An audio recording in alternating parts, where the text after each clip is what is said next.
WrestleMania 41 took place in Las Vegas, Nevada at Allegiant Stadium, and it also happened to take place on Easter Sunday. As you are listening to this video, it's now Easter Monday, so I would like to wish you all a happy Easter. As for WrestleMania Sunday, we'll get into that. We had the countdown show. We had Jackie Redmond on the Over panel with Biggie and Peter Rosenberg. We had Kathy Kelly interviewing Liv Morgan and Raquel Rodriguez, or what happened to Bayley the night before. You also had Kathy Kelly in the ring, which she said was the first time she's ever been in a WWE ring. We saw some more interviews. I'm a big fan of both Jackie Redmond and Kathy Kelly. I think they both do their jobs very well. They also had a highlight of the Goodyear blip, which I mistakenly confused it with a plane or a helicopter on my Saturday review. They had Io Sky there, and she was in awe of all the sights of Las Vegas. And speaking of sights, they never showed us the Bellagio water fountains as they're in the show. They just showed the fountain. I just found it odd because that's one of the visuals people associate most with Las Vegas is the Bellagio fountains. We really didn't get much of a focus on them, but they showed us all the other sites on the strip. And then they had Tony Hinchcliffe on the pre-show panel with Sam Roberts and Joe Tessitore to promote the roast of WrestleMania, which is taking place as this video is being recorded. So the show officially started. We're outside of Allegiant Stadium as Michael Cole, Pat McAfee, and Wade Barrett are talking. They're walking us to the show. We see Cody Rhodes walk in. He got some booze, and that was pretty apparent what it was going to be. Judgment Day came in, all of them together. I don't think they're all going to be happy by the time the show concluded. Most of them are all upset except one person. You had Penta, and then you had Bron Breakker all arriving, and then we see Rhea Ripley, Io Sky, and Bianca Belair all warming up for their opening match. We get a video package of WrestleMania, and focused more so on the shows on Sunday. Then in the ring is Stephanie McMahon. She welcomes us to the show, and she talks about how she was 16 and WrestleMania 9 first took place in Las Vegas. Now one of her daughters is 16 as it also takes place in Las Vegas. So we kept the same form as last year. Triple H welcomed us on night 1 last year and Stephanie on night 2. Same format this year. Also, once again, no national anthem, which is odd. They didn't have it either night. It's one of the first Manias where they just don't have a national anthem anymore. I don't know why. And they didn't even have it on the pre-show. That was weird. So you had the commentators all promoting the show, welcoming us. Cole, McAfee, Barrett, and then you had the opener, which was the Women's World Championship, the triple threat match. Io Sky defending against Bianca Belair and Rhea Ripley. Io was out first, gets a good pop, and then Bianca comes out, and they had a special entrance. It's basically these women dressed up as her with the braid, and they're doing all these different workouts. Some are using jump ropes, and they're having her, because Bianca's an athlete, and they're doing it as Bianca makes her entrance to the ring. Super heel heat, no one liked her, and she played up into it to her credit, but she was definitely the heel in this.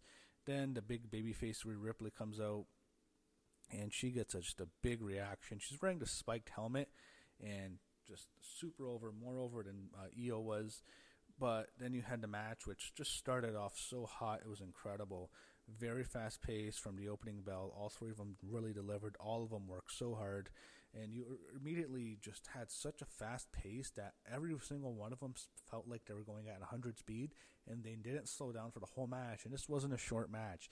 They just kept going on. And they were motivated. It seemed like they all worked together so well, too, in contrast to another women's match that took place on Saturday for a women's title where the two of them just don't like each other and didn't want to work with each other. It seemed like all three of them were super into it. They all wanted to go out there and have a great match, and boy, they did. One of the best women's matches in WrestleMania history. I think only Charlotte Flair and Rhea Ripley from WrestleMania 39 and maybe Becky Lynch and Bianca Belair from WrestleMania 38 were better than this. And perhaps Sasha Banks versus Bianca Belair from WrestleMania 37, you can say might be better. I'm not sure, but this is up there. This was a great matchup. All of them did well. They all hit their finishers. You saw Riptide, you saw the KOD, and then you saw the over the moonsault. Immediately to the they went to the outside. Io hit a springboard moonsault, I believe, and there was also a series of other dives, and they were just going right at it. There was also a whole bunch of counters that were very well utilized. They each countered their own finishers. You had multiple falls broken up. There were several times where I thought, oh, this is it. I thought Bianca was going to win. I never really bought Rhea would win because I didn't think it just didn't make any sense. I thought it was either going to go to Bianca or Io, and there was times where I thought Bianca would win, and near the end I thought, oh, that's it for Rhea, because Bianca hit the KOD onto Rhea Ripley, and I thought that's it, 1, 2, 3, she's a champ. She hits the KOD, but immediately as she hits the KOD, Io hits it over the moonsault onto Bianca and then pins Bianca Belair. I think that's probably one of the first times she's ever pinned her. It has to be.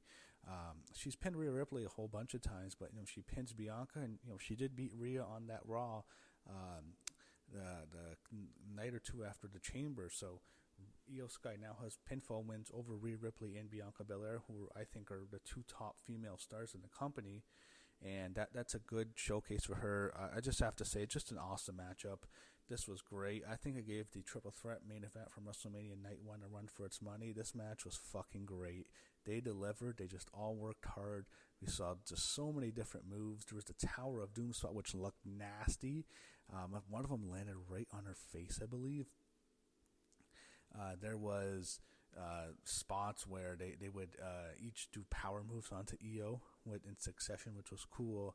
I can't say enough good stuff about this. This was just an awesome matchup, and it was the best match on this night. And that's saying something, because it was followed by two other great matches, I thought. So they show some celebrities at the ringside, and it seems like these are like B-listers. It felt like they had more bigger names on Saturday. Maybe it's just me. It felt like more B-list people here tonight, even though this was a bigger crowd than Night 1 was. Then we had a video package for Damien Priest and Drew McIntyre. And this is, of course, a Sin City street fight. I got to talk about their entrances first. So Drew McIntyre is a special entrance. What it is it's basically like this huge stone structure set up in the middle. Of course, it pays homage to his homeland of Scotland. And that was cool. And it was you didn't have it like last year. We had the Braveheart entrance. That was so awesome. No one talks about that entrance as much. That's just an awesome entrance, the Braveheart one. This wasn't that at all. It was much more just like a big Stonehenge type structure where you have a shield embedded into the stone, and then you have a helmet on top of the stone. And I thought there was going to be a sword, because that was Drew's old gimmick, was the sword. I thought maybe he'd like pulled the sword out of the stone, but he didn't. He walked by it. Some pyro went off. It was a cool structure, but wasn't like anything spectacular. And then he made his entrance to the ring. After that, Damien Priest had what I thought was the best entrance on the whole night.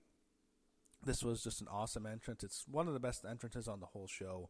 It's either this or probably the Tiffy entrance, the Barbie entrance. One of those two was my personal favorite. I can't think of anything else really besides those two that just really. The Punk entrance was awesome. Yeah. It's between those three is my personal favorites. But so what you have is there's this fire, and it's basically a line of fire that's being propped up, and it's all flames, and you can see it right at the top of the entrance ramp when the wrestlers walk out.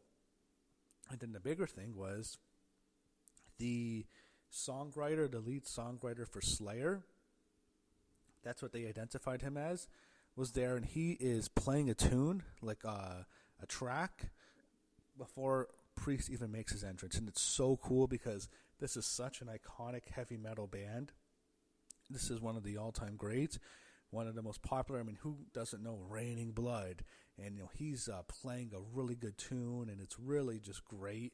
And then he really begins to play loud, and he plays to Damien Priest's theme, and Priest comes out, and he comes out like the way they shoot it almost makes it look like he's coming through the flames when he walks over, and he's just almost marking out for this guy. He's praising him, he's acknowledging him like 4 or 5 times as he was walking down the ramp and into the ring. He put the whole heavy metal horns up to him, just totally putting this guy over. He can tell Priest himself is a big metalhead, and he knew how big this was, having a guy from like a band like Slayer playing you out to the ring. It was great. Priest's entrance was my fucking favorite on the whole show. It was awesome and made him look like a superstar. And I thought, he's been lacking since he went to SmackDown, but here that almost all went out the window because he just came off as just a total star here. I love Priest's entrance, and all I can think of the whole time was there's a big Damien Priest fan who passed away a couple weeks ago, and I've talked about this multiple times. His name's Kevin Castle. He was a co-host on the Don Choney and Kevin Castle show. He was a big Priest fan, and he was a heavy metal promoter. He promoted metal bands. He would have loved this. He would have loved seeing Slayer play out Damien Priest to the ring. He'd be praising it. He would think it was so great, and I just thought of him throughout the whole time. I just thought of Kevin Castle. He would so approve of this. Just sad he wasn't here to see it. Rest in peace, Kev.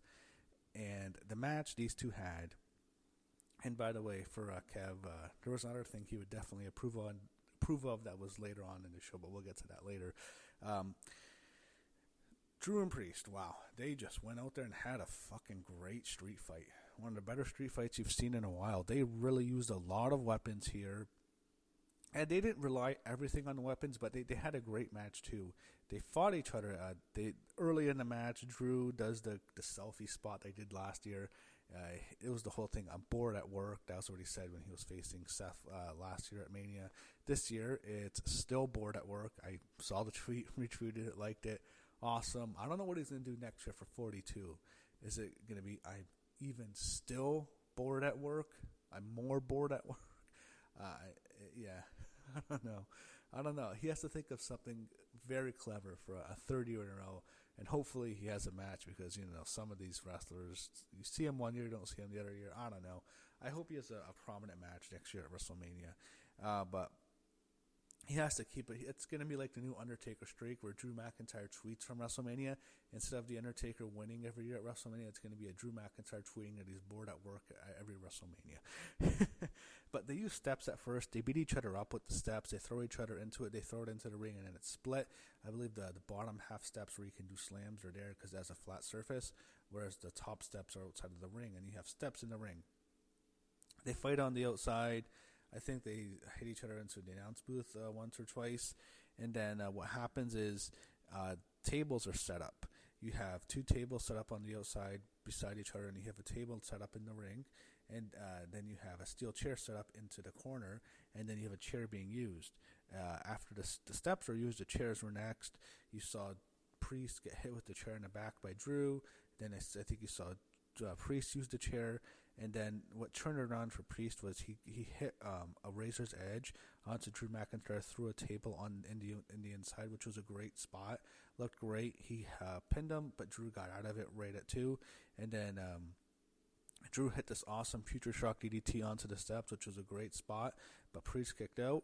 Then Priest went for old school onto the ropes, but as he was doing old school, it was on the side where the tables were set up. So Drew just shoved him off the ropes, and Priest went crashing down through 2 tables, which was just an awesome spot.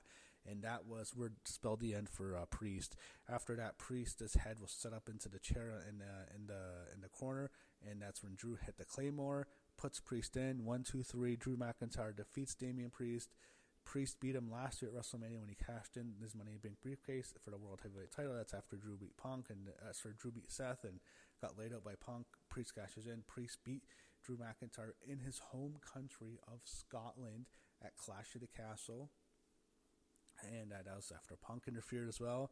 Then Drew McIntyre pinned Damien Priest pinned Drew McIntyre at Money in the Bank after Drew McIntyre won the Money in the Bank briefcase, cashed in, and then Punk interfered. Priest pinned McIntyre again. So beats him at WrestleMania, beats him in his home country of Scotland, beats him after he won Money in the Bank, the biggest failure, earliest cash-in failure ever. And then Damien Priest eliminated Drew McIntyre in the Royal Rumble match. He eliminated McIntyre in the Rumble this year, and then he eliminated him in the Elimination Chamber this year when he rolled him up.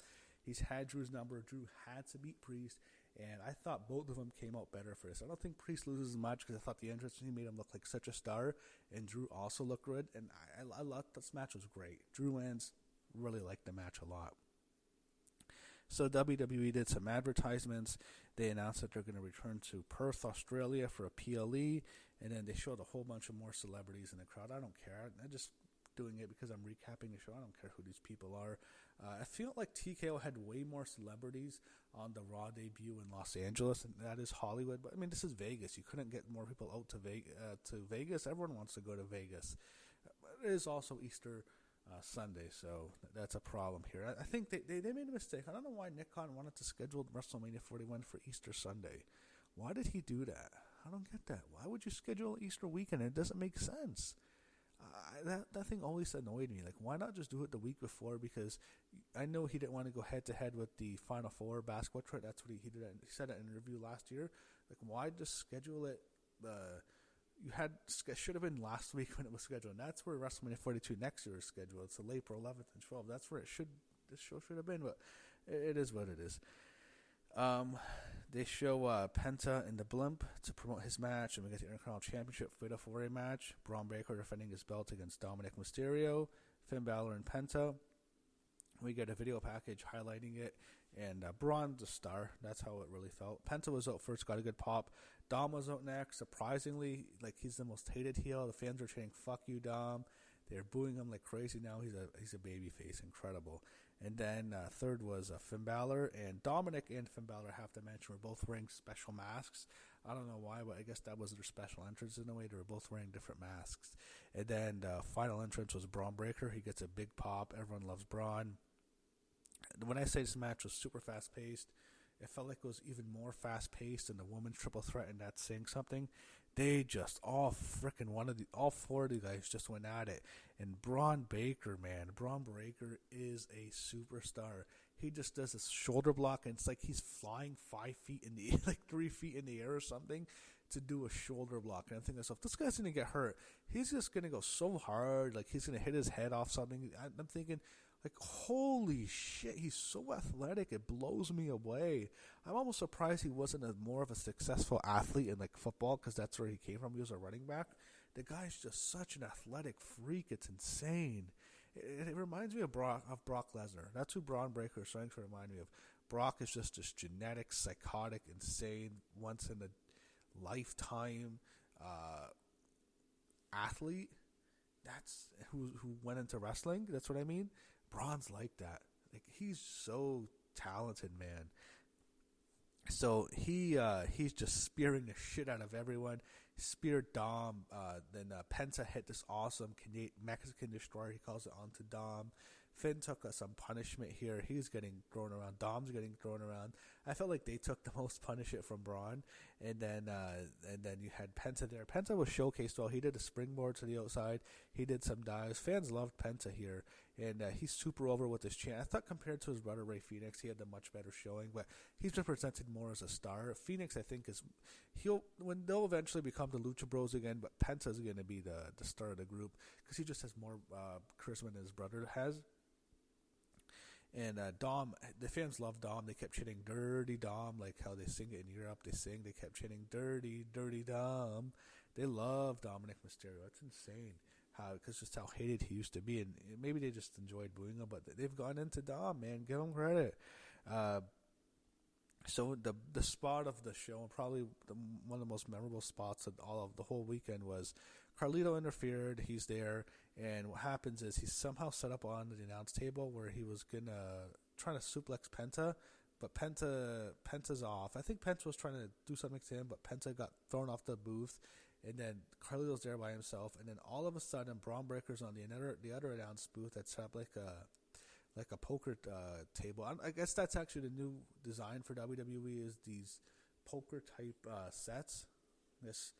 I hope they don't stay in Las Vegas forever because hurt the quality of the show, it seems like. But Bron does this awesome spear onto Carlito, and they smash through it, and it's such more of an impact. I was even watching on NXT yesterday. When they went through the booth, it's an impact. But when they go through these, it feels like it's so much more, and you can see the destruction. When he spears Carlito, wow, it's such an awesome fucking spot. It wasn't the same as a couple weeks ago on Raw when he speared him, like when he flew down the stage to spear him. But this was crazy. And also, Bron almost hit his head on on a broken leg from the table, and he could have split his whole face open. He's got to be careful how far he goes with the spear. I mean, the guy, wow. But back in the ring, Penta's down. Bàlor hits his move onto Penta. But then, it ended exactly the same way as the women's match. Dom hits the frog splash onto Finn Bàlor, and he pins Finn Bàlor, his partner in Judgment Day. Dominik Mysterio, your new Intercontinental Champion. Fans celebrated. They love Dirty Dom as your new champ. Got a big pop. Wow, good for Dirty Dom, man. He earned it.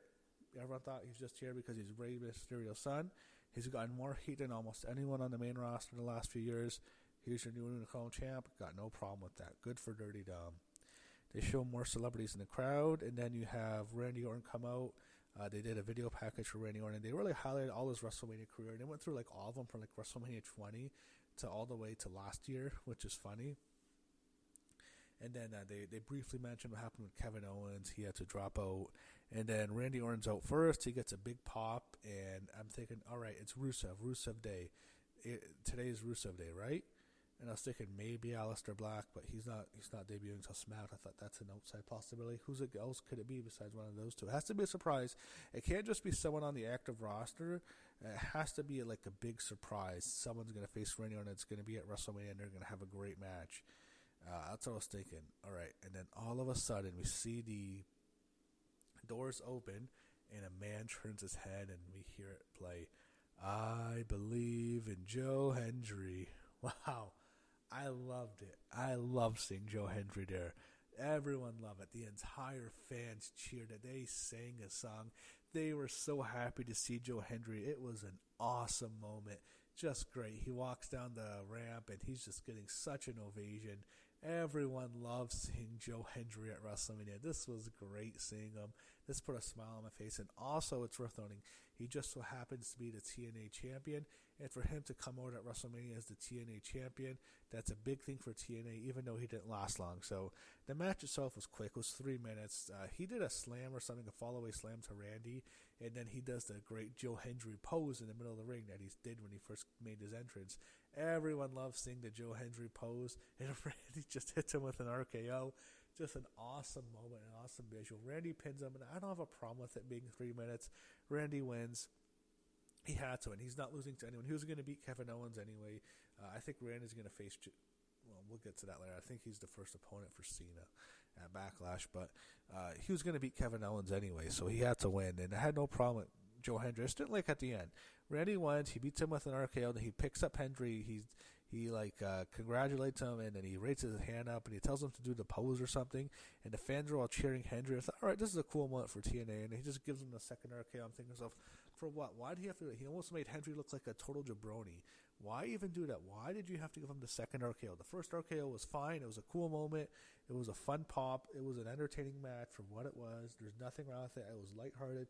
The second RKO just made him look like a scrub. That's the one thing I didn't like. But it was still a cool moment seeing Hendry there. And Orton gets the win. And then they announce a Worlds Collide is the same day as Money in the Bank. Money in the Bank is in the T-Mobile Arena. Or it's not the T-Mobile Arena. That's where Raw is tomorrow. That's where NXT and SmackDown were also this weekend. But the Intuit Dome, that's where the January 6th debut of Raw was. It'll be in Los Angeles. And also the same day, there's a Worlds Collide with NXT and AAA. So that's going to be a big day for WWE. Next, they went to AJ Styles and Logan Paul. They did a video package. Logan Paul comes out with a drone entrance, and he has all these different camera angles. It's a cool entrance. He gets a big entrance every year at WrestleMania. But compared to the one he did 2 years ago when he mimicked Shawn Michaels' WrestleMania 12 entrance, and then last year where he had the Prime card, this was easily the weakest of the three. And then you had AJ Styles come out, just a regular entrance. I was thinking, is AJ going to leave? And that's how I was thinking throughout the whole thing. Because he just came out still jacked, and it wasn't a bad match. I think it's crazy anyone says this match was bad. It was just disappointing. I was thinking they were just going to go out there and have another fast-paced match, and the crowd was into it. They wanted to get into this match. This wasn't the same crowd, even though 95% of them were the same people. There wasn't the night one crowd where they were just dead. They wanted to get into stuff here. They were not a dead crowd. They were into the wrestling. They wanted to get into the stuff, and it just didn't work. It wasn't a bad match again. I just felt like they were going at a pace that that was slower than the previous 4 matches or whatever that happened on this show, and they wanted to see something more faster. And then they were starting to get good. They had some moments, and it felt like they were going to finally get the crowd. There were some counters. I felt like they're finally going to go into high gear here. There was a really good Styles Clash spot where Logan hit it and AJ hit it back. There were some good counters. AJ, I thought, took too much punishment. Logan was in control for the whole match, it seemed like. And then AJ's making a comeback. AJ, it seemed like he might win now. And then all of a sudden, you see one of Logan's goons, and he has the brass knocks. And then I thought, okay, AJ might take the knocks and hit Logan and hit his own phenomenal forearm. Instead, Karrion Kross shows up, which I was happy to see Karrion Kross. They're teasing him and AJ for a while, and I guess that's a new direction. Definitely, it's going to be him and AJ. I don't know if it'll be a Backlash. I don't know if it's on that card, but they're definitely going to have a program together. I'm thinking, this is fine. And all of a sudden, he takes the knocks away, and then he tries to give it to AJ. AJ throws it down at the steps, and then he goes in the ring, gets hit by Logan Paul in the head, and takes Logan Paul's Impulver finisher. And Logan Paul just pins AJ Styles 1, 2, 3, clean as a sheet in the middle of the ring. I don't mind Kross here. I think, again, I mentioned Kevin Castle, if he was still alive, he would approve this as well. He was really close to Kross. They talked every day. He would have loved seeing Karrion Kross at WrestleMania, even though it's not a match. He would have loved seeing him in a match late on the card, and he's featured. I think he would have loved that. It's just that this match just I still thought it was a good matchup. I still enjoyed it. I liked it. Just it was disappointing because these two are capable of so much more. But Logan Paul wins. I'm not sure what happens with AJ because he's going to face Kross. He's probably going to lose his feud. And I don't know, is he leaving WWE? I don't know what his contract is. I get the impression we might not be seeing AJ much longer in WWE. I can almost envision that. Logan Paul will continue to be there, and he'll have better matches. It's weird with AJ, if he's leaving WWE, all his WrestleMania matches, match with Jericho at 32, match with Shane at 33, first of all, the match with Jericho was a disappointment, Shane was the big surprise, that match was actually very good, it was practically great actually, then 34 was the match with Nakamura, massive disappointment, 35 with Randy was pretty much a disappointment. 36, the Boneyard match with Undertaker was great, but it wasn't really a match. It was more of a cinematic fight, but it was still great for what it was. And the tag match with Omos at 37, no good against New Day. 38 match with Edge, super disappointing. This is what this match reminded me of, and that was a longer match, and it was so disappointing. Here, it was kind of similar, even though I thought this match was probably a little bit better. It was disappointing. And what else? I think AJ missed 39-40. He had a good match with LA Knight. That was good. That was better than this, to be honest. But here with Logan Paul, it's like, oh, man. Feels like he should have had so many classics of WrestleMania. He should have been like a modern-day Mr. WrestleMania, and it just didn't work out. I don't know what's next for AJ, but Logan Paul gets a win here, and he'll continue to get a push. They show some stuff on the outside. I think they showed the Strat Tower. I don't know why we don't get the Bellagio water fountains. Why didn't we get it? Maybe we can get it on Raw or NXT. I doubt it, but that's just weird to me. And they can work with them so where they can film at a certain time when the fountains are up, so they can show the Bellagio water fountains. It's a historic Vegas monument. We see the Strip at dusk, and that just looked awesome. We always see the Vegas Strip at night, but seeing it at dusk, I've seen it at dusk before when I was there. It looks great. It's a great visual. I thought that was awesome to look at, so I just wanted to mention that. The announcers announce WWE Unreal. I think that's it, and it's a Netflix thing. They're going to talk about writers and stuff. I don't know. I don't mind. I just wish they wouldn't mention it on the show, but just saying, yeah, all right, we're fake. But everyone knows it's a work. It's just, it seems like promoting that, having the announcers talk about it, I'm just not a fan of, but you can do a commercial. I don't care about it. Then you had more celebrities in the crowd. WWE they panned the crowd for a bit.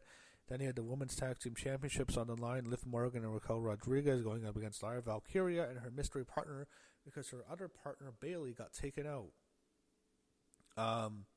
Raquel Rodriguez and Liv Morgan are out first. Liv is smoking hot. I'm just going to say it. She's wearing this tight red gear, and it's almost like a singlet where you can see her legs fully exposed, her her ass fully exposed.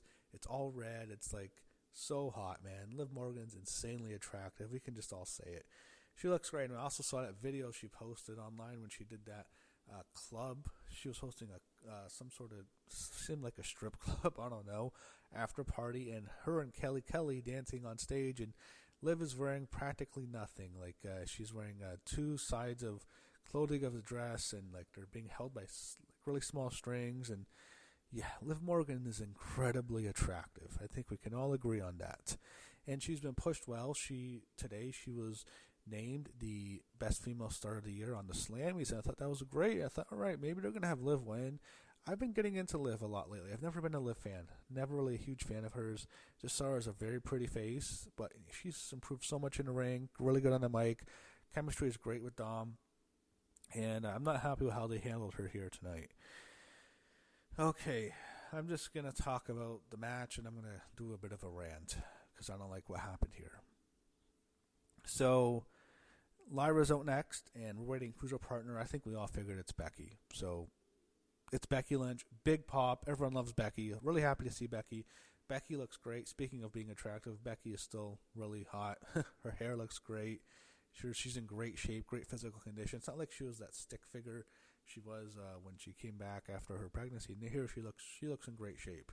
So I was happy to see her back. And I think she's wearing black. It was kind of throwbacks for WrestleMania 35 gear when she main evented. So that was cool. Hey, one complaint about this match. Lyra's feathers go everywhere. The same thing happened with Bianca Belair in her opening match. She was wearing her gear made of roses. She even wore a robe of roses, and the roses in her gear kept spreading all over the ring. Here with Lyra, like, it's all feathers because her gimmick is she's Bird Girl or something. So there's feathers all over the ring. And I thought, like, when Raquel was there, the match was slow. Raquel, I just feel like, has never been the same since her skin condition. And when her and Lyra was there just wasn't a lot of heat. People want to see Becky and Liv. And when Becky got her hands on Liv, that was great. Eventually, they went back and forth here. They had some moments. There was a couple near falls that were broken up. I think everyone figured Becky wasn't going to lose. Becky eventually pinned Liv. Actually, Liv, I think, got out of disarmor or something. Or Raquel, I think Raquel was slow to getting out of it. But there was a disarmor spot where I thought that could be it for Liv. But Lyra was able to get out to stop Raquel. And they neutered each other. And Liv was pinned by Becky for the pump handle slam or whatever it's called in the middle of the ring. And Becky Lynch and Lyra Valkyria are new women's tag team champions, which is cool. 2 Irish women are champions. I wish they could have built it up more. 2 home country women. I'm sure if they can do a show in Ireland one day, they'll be champions. But I don't know when they go back to Europe. I doubt they'll be champions. They may not even be champions past Tuesday for all I know. But all right, here's my rant. No problem with Becky being back. It's great. Okay, why did they have to do Bayley so dirty like that? It's just not good. That's not cool. Bayley didn't deserve that. Even if this was the plan all along, it was a stupid plan. Why have Becky return like this? Why not, after they had Bayley with that gauntlet match with Lyra, why do Bayley dirty like that? It just doesn't make any sense to me. I hate that. I just think it's so unnecessary for someone who's been such a trooper for you for so many years. And yeah, objectively, Becky Lynch is a much bigger star than Bayley. That's just the reality. And she's also a bigger star than Charlotte Flair, who happens to be a bigger star than Bayley as well. And I know if Charlotte was the one taking Bayley's spot, there'd be pitchforks. I get it. People on the internet choose who they like. I don't think Becky would ever want to, take Bayley's spot. From what I know, they're good friends. I've heard of the other 4 horsewomen having heat with each other. Some of them, Becky and Charlotte, we all know that. But I've heard Becky and Bayley, they seem like good friends. I think it's a situation where the company they made a mistake. They did Bayley dirty. It sucks. And I'm thinking to myself, okay, just have Bayley. First of all, what should have happened on the show, it should have been Charlotte putting over Tiffany, which she did. The match should have been better. And it also should have been Becky Lynch versus Lyra for the Women's Intercontinental title. Becky putting over Lyra, her fellow Irish woman. And then also on the show, you should have had Bayley taking on Roxanne Perez with Bayley putting her over. That's what we should have got. I think it's probably Roxanne who attacked Bayley, but I'm thinking to myself, this is so easy. This is an easy way. You don't want to do this thing where people are pissed off at Bayley, or we have Mercedes, Sasha Banks tweeting in support of Bayley because she's probably pissed off that her best friend got the shaft. That she was done dirty. She's probably legitimately mad that they did that to Bayley. I'm thinking, you have Chelsea Green, who's a good heel. There's been rumors all the whole weekend. She's going to do an open challenge at WrestleMania. She's been one of the most prominently featured women on the main roster. She's the women's U.S. champion. She's a good heel. She was even had the Secret Service on the Slammies. I thought, all right, that means Chelsea's at WrestleMania. That's cool. We're going to see Chelsea at a WrestleMania, even if it's not a match. And there was rumors it might be Nikki Bella. There was also rumors it might be Alexa Bliss, who I was hoping to see at WrestleMania. It's incredible with Alexa Bliss. She comes back to the Royal Rumble. She gets a massive reaction. It was the biggest reaction of the entire Women's Rumble. They went insane. Only a couple men can maybe have even topped her reaction. It was a massive pop, and they loved every minute of her seeing her back. She was so happy to be back. She was emotional, and she didn't last long in the Rumble, but it was just a great moment. And I said it seemed like she was almost going to cry at one point when she came back and got just that awesome reaction. And even in the chamber, she was the most over woman in the whole chamber. So Bliss is a star. She sells so much merchandise, and they don't even use her for WrestleMania. I'm thinking, why? You can tell she's upset. And I know it's the Wyatt Six and stuff, but you're not even using her. You can't even have her featured in a match, even in a segment. It just blows me away that they didn't use her. And that's just something annoying with the booking. And annoying me how they treated Bayley here.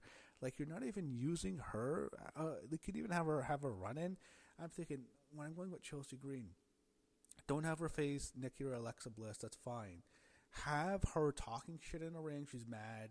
Instead of Stephanie opening up the show, have Chelsea open up the show.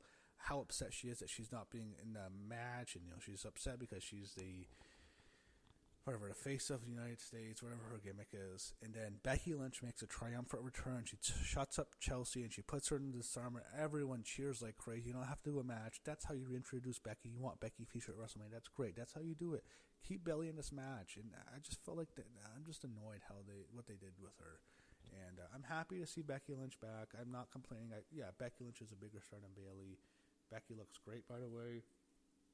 That's not out of the ordinary because she's very attractive, but she looked in great shape, I have to say.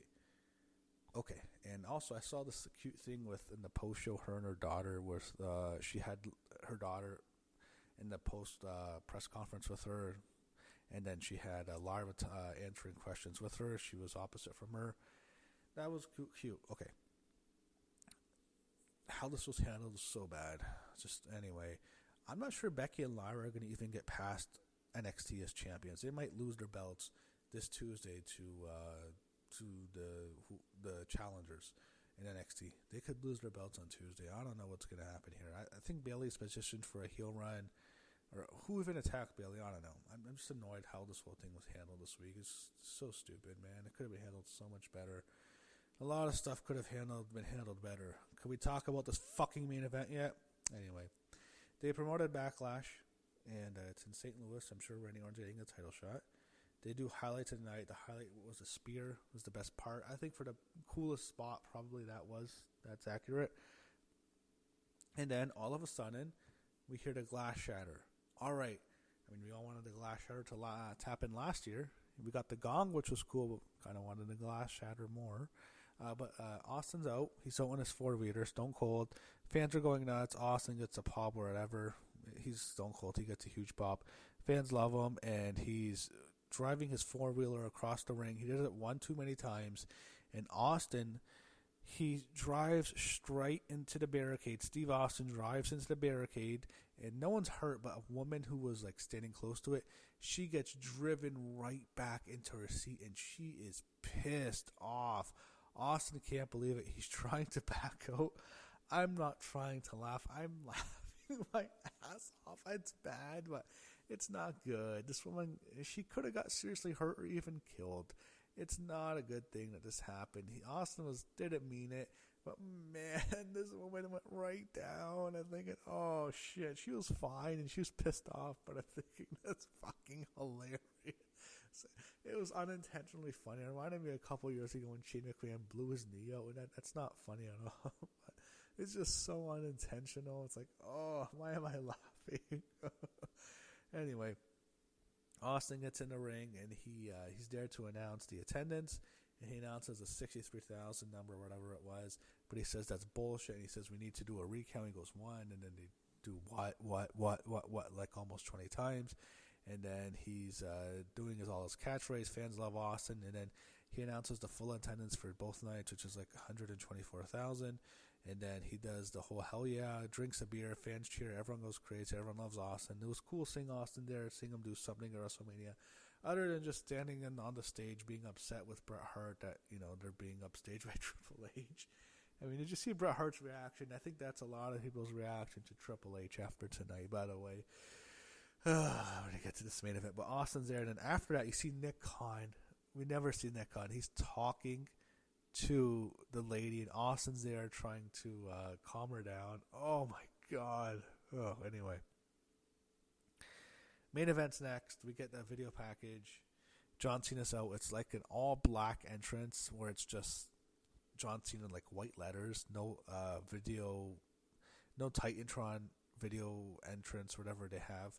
It's just John Cena in plain text. He walks down to the ring, and his theme song, he was kind of booed at first. It was loud John Cena sucks chants, and that was interesting. And then Cody Rhodes comes out, and I thought Cody, all right, he's getting booed for sure. Cody gets a special entrance. There was these motorcycles, some partnership WWE was working with. They did motorbikes onto the stage, and then they had Cody come out, kind of a similar mask he wore last year, and it opened up, and we hear his theme song, and he comes out, and the fans are singing this thing. I'm thinking, all right, this might not be like all Cena, like this is going to be more Cena, but there's Cody has some support here, and he did throughout the match, but the boos were just a lot louder, so let's talk about the crowd here. Cody was booed. He wasn't necessarily hated. It wasn't like, Cena there's times where Cena was like 100% against him. The ECW show, remember, or the match against Punk. Here it was probably like 80-20 Cena. That's how it seemed like. And it seemed like as the match went on, it went more and more anti-Cody. There's people who didn't like him. There was Let's Go Cena chants, but there was also Cena Sex chants, but the Cena Sex chants were much lower. It used to always be Let's Go Cena. You hear like women and children, and the men say Cena sucks. Here it felt like more the men are here chanting Let's Go Cena. More people love John Cena than Cody Rhodes. They grew up on him. They're more nostalgic for him, and that's why you had the Cena crowd. Some people compare it to Rock Hogan. We'll get to Rock. Speaking of Hogan, I guess Logan Paul was using Hulk Hogan poses for heat. That was pretty funny. But getting back to this match, oh man, it was something where it probably shouldn't have even been booked. I was thinking to myself, why is Cody? I felt bad for Cody. He's getting booed. He's carried the company for a whole year. He's done such a good job. This annoys me. He's being put in a position to be fucking booed. It really is unnecessary. I felt bad for how Cody was treated, how Gunther was treated. You have the top babyface and the top heel just really taking a hit by their fucking booker, who let them down this weekend. Mr. Levesque, your goodwill's done, Mr. Levesque. You hear me? Anyway, let's get to this match. John Cena. It was a John Cena match. It was a John Cena main event that we've seen a million times. It was fine. The first 15-20 minutes. Not a classic or anything. It was okay to me. This was a good main event. This is what I was probably expecting. Cena hit like 3 AAs. The second one was off the top rope. Cody kicked out of all of them. And actually, the third AA he didn't kick out. Cena went right into the STF, but Cody got out of it. There was a couple times where Cody hit the crossroads, and Cena never kicked out of the crossroads in this match. There was a couple crossroads hit, but Cena never kicked out, so they wanted to protect that finish. But Cody kept kicking out, and before that, Cena was dominating the match. He was doing like pump handles, and he was getting heat. Cody would get his heat too. He'd get back into it, but the fans would boo. Cody hit a couple of Cody cutters. It was a simple, basic, decent main event to me. Kicking out of finishers, that's what John Cena main events were. That's what the matches The Rock were at 28 and 29. That's what it was. They were kicking out of finishers. Okay, near the end, I think Cena hits a fourth AA. Cody kicks out. And now Cena's frustrated. And then the referee gets taken out of the match. And we then... Also, by the way, Cena rammed Cody's head 4 times into the exposed turnbuckle and then hit the AA. I thought that would have been the better finish. I thought, all right, he rammed his head into the exposed turnbuckle. He cheated, used his AA, pins him 1, 2, 3. A little bit not the best main event. We've seen a whole bunch of better main events. Last night blew it away, but all right, Cena wins in a heel faction. Fine. No. Oh, this is where this match just fell off a fucking cliff and the whole show was damaged because of what happened in these last 10 fucking minutes. Travis Scott makes his entrance. So when I first heard Travis Scott, the whole Fiend entrance, okay, that's a theme song. I was thinking, this is fine because Rock's coming out right after him, right? The Rock's going to show up. No Rock, everybody. Rock was nowhere to be found. He was in Hawaii. He probably wasn't lying on his Instagram. Rock never came to WrestleMania in Las Vegas this year. He no-showed us. He left us high and dry in the fucking desert. Mr. Johnson, you're not coming to WrestleMania in Las fucking Vegas, of all places. One of the biggest gate ever. You're not coming to WrestleMania in Vegas, Mr. Johnson? No? Are you kidding me? What the fuck, man? Oh. Wow, what am I going to say? A lot to talk about. The Travis Scott stuff is so fucking infuriating. He gets in a ring, and then, Cena wants to hit him, and Travis Scott has the belt thing. So if you're going to get yourself disqualified, you fucking dumb shit. And the ref is still there. He got up by this time, and then I think there's a Cody hits the crossroads. Travis Scott pulls out the ref at 2, and then Travis Scott's in the ring with Cody. They're going back and forth. Cody takes out Travis Scott, and he hits the crossroads, and Cody gets his revenge. Yay, he got his revenge. I'm thinking, okay, Rock's coming right now. No Rock. Instead, Cody has to kick Travis Scott out of the ring because he's a fucking bum who shouldn't be wrestling. Fucking rapper, and he can't kick him out of the ring because Travis can't roll out the ring because he doesn't know what he's fucking doing because he shouldn't be in a fucking main event of WrestleMania, you dumb shit Paul Levesque. You idiot Dwayne Johnson. Fuck both of you for this shit, man. Fuck both of you. I just felt bad for Cody. He's getting booed, and he has to deal with this fucking loser rapper who hit him in the fucking eardrum at the Elimination Chamber. And I'm thinking, this is what Cody has to fucking do right now. Oh, my God. And the fans shouldn't be booing, but they make Cody look like such a loser. Cena grabs a belt, and he's ready to hit Cody. Cody grabs. It's a tug of war. Cody has the belt. He's ready to hit Cena. He won't do it. It's like they've done that thing a million times with Cena. He won't turn heel. Remember the stuff with Bray Wyatt at WrestleMania 30? Do it, John. Do it. Hit me. And Cena wouldn't do it. Or the stuff with Kane. Remember? Embrace the hate. All that shit. And, Cody won't do it because he's the babyface. And then Cena hits him with a low blow. And Cody looks like such a loser, such a geek. Cody then gets hit in the head with the championship belt. Cena throws the championship belt out of the ring. John Cena pins Cody Rhodes 1, 2, 3. John Cena is now a 17-time champion. Cody Rhodes loses the main event of WrestleMania, loses his belt at WrestleMania 41. And John Cena is your 17-time champion. Oh my God. Wow. And Cena at the end celebrates with Travis Scott. So you got Travis Scott celebrating in the middle of the ring at John Cena at the end of WrestleMania 41. Pyro goes off. John Cena holds up the belt high. He's your 17-time champion. The Titantron says, the set says 17. They like to used to have the Undertaker's undefeated streak where it would say whatever, he's 20, whatever. This time it says 17. So John Cena's a 17-time champion. He holds up the belt, and that's how WrestleMania 41 ends. Ah, my God. Now here comes some rants. I am very upset with you, Triple H. How could you book that match at the end? How could you book it like that? What the fuck is wrong with you? How could you put Cody in such a bad position? How could you put Gunther in such a bad position on night one? You did such a good job building up this top babyface and this top heel, and this is what you give us. Okay, I want to get some stuff on the post show. We had Kathy Kelly trying to interview Cody Rhodes.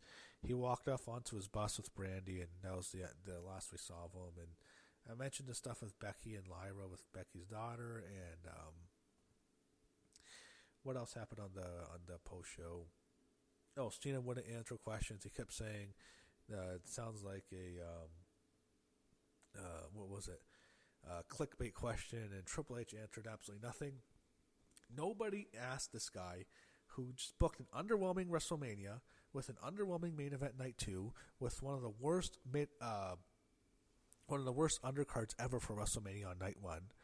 No one has the balls to ask this guy. Even Bill Apter, he wants to ask about China being in the Hall of Fame. Dude, she's in the fucking Hall of Fame. Why is it such a big deal to you, Bill Apter? I don't want to say anything bad about the guy. He's not a bad guy, but she's in the Hall of Fame already. She's deceased. No one needs to see her have an individual induction when she can't accept the award, man. Why does she need to have her own separate induction? Could you, Bill, or one of these other loser journalist shows, ask Triple H, why the fuck is The Rock not on WrestleMania this year? Why is he not here? Why? He was on The Chamber, but he can't be at Mania. He was on the first Raw on Netflix. He couldn't be in at The Chamber. He was on SmackDown in New Orleans announcing WrestleMania 42's location, which better be a better fucking show than this was. Because, man, if WrestleMania 42 is like WrestleMania 41, I'm not sure Paul Levesque's going to be long for this company in this position anymore, guys.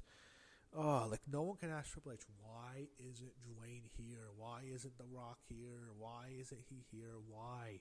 For what reason? Why is it so hard to ask him that question? Oh, I'm so annoyed by this shit. Ask him. Look, all the goodwill he had, we all like him, and I liked him a lot. WrestleMania 40 was amazing. Last year was such a special show. It was so much fun. I was so happy. It was such a happy ending. Everything was so perfect about last year's show. Like, oh my god.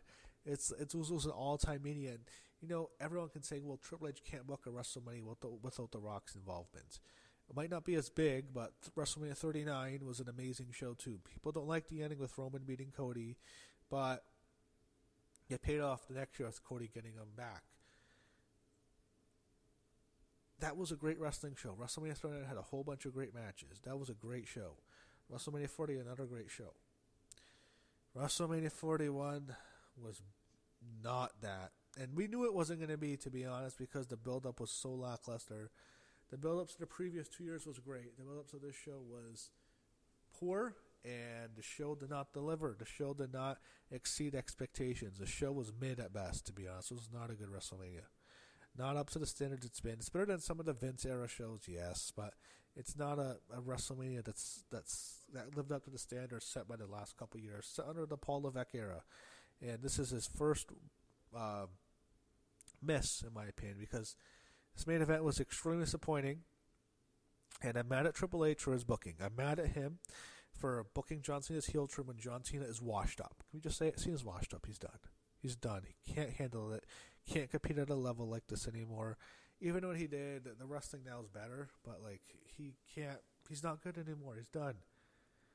He shouldn't have booked the heel turn. It wasn't needed to do. Why is he selling out to The Rock of all people?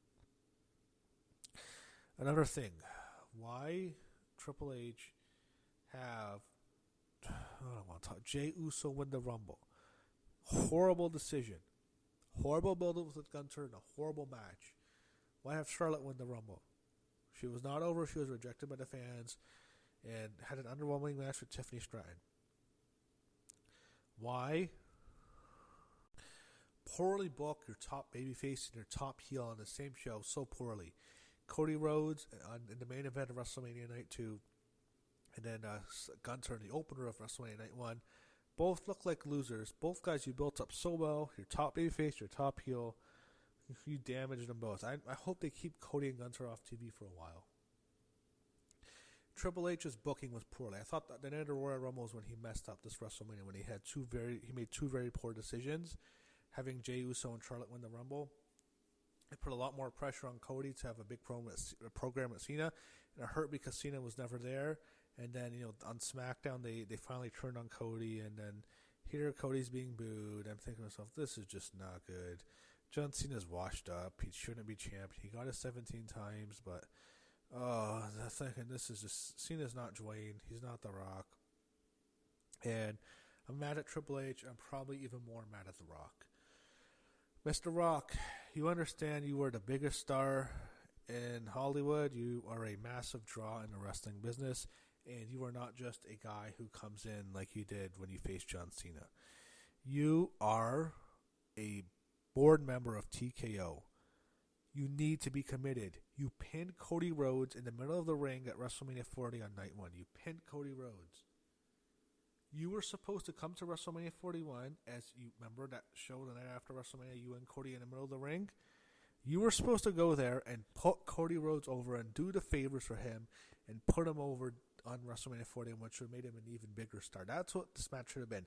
This was not supposed to be Cody Rhodes and The Rock. It was supposed to, Cody Rhodes and John Cena. It was supposed to be Cody Rhodes and The Rock. You are responsible, Mr. Johnson. If you went into Bad Blood for no reason, you went into business for yourself. Why were you at Bad Blood When Cody and Roman Reigns are celebrating in the ring after their victory against the Bloodline, you come into the show and then you basically say, I'm facing either Roman Reigns or Cody Rhodes at WrestleMania. That's what everyone's going to think. Why did you show up at Bad Blood? Because you were in Atlanta and thought, oh, well, I'll just get people talking. You know the impact you have. You undermined the fucking build-up. You did the company wrong. You should have put Cody over. You said, well, I don't have to do it. I'm not going to do it. You just dip in and dip it out when you want. You come into New Orleans and have one of the worst segments ever with Cody Rhodes on that show where you announced WrestleMania's location next year. And if this is what you're going to do, don't fucking show up on TV anymore. Just go to your fucking position you have with TKO and just fuck off, man. Because this is not right what you did. You put this company in a bad position. You messed up by not facing Cody, and then WWE was scrambling. Triple H was scrambling. They lost The Rock. They wanted Cody and Rock. Everything set up for Cody and Rock next year. Rock's gone. Well, who's the next biggest star besides The Rock that we can get? John Cena. We'll do Cody Rhodes and John Cena. Well, they're two baby faces. What do? We'll turn John Cena heel. That'll get heat. Yeah, okay. Here's the problem now. You now made people hate Cody Rhodes. Cody Rhodes, your top face, getting booed. It's a fucking disaster. Set up by The Rock. His refusal to do the show, and WWE needed to turn John Cena heel. This is stupid. John Cena didn't need to be in this main event. He didn't even need to turn heel. Just have him be a babyface. They're going to cheer him anyway. They missed a gap to turn him heel. The time to turn him heel was a long time ago. They missed that. They missed their chance.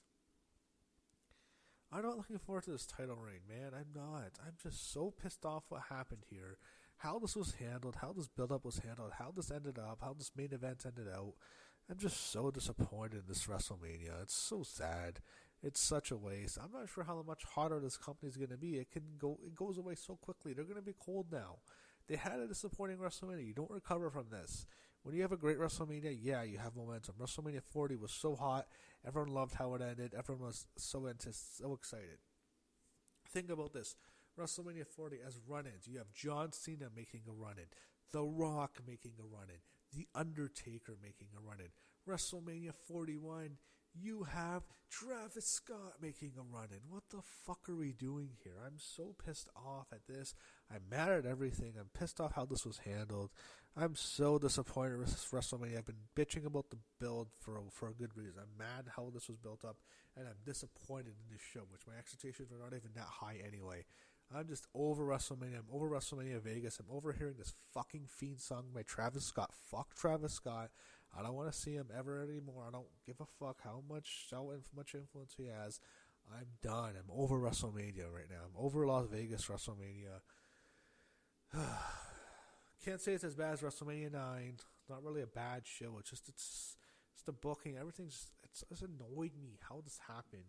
I knew this was going to be the result, and I'm pissed off they couldn't avert it and do something to surprise us. And I figured this was going to happen when the build-up was just was what. This was a cursed WrestleMania when The Rock decided he wasn't going to face Cody Rhodes. It was bad vibes. They don't get The Rock after last year. They're not paying it off. Just bad vibes. I have a message to each of these big stars in the Attitude Era. Triple H, all your goodwill is gone now. You put on a disappointing WrestleMania. All the praise you got from WrestleMania 40 last year, it's gone. Yeah, we're in the Paul Levesque era. And it's not all sunshines and rainbows anymore. You're going to lose all your goodwill if you don't turn this around. I am very disappointed with you. Mr. Rock, Dwayne Johnson, please, sir, commit or just stay out of this. Be all in or all out, all right? You're either going to put Cody over or just don't even show up at Bad Blood. Either commit or just stay the fuck away, sir. Stone Cold Steve Austin, please just watch where you're driving next time. That's it. That's WrestleMania this year.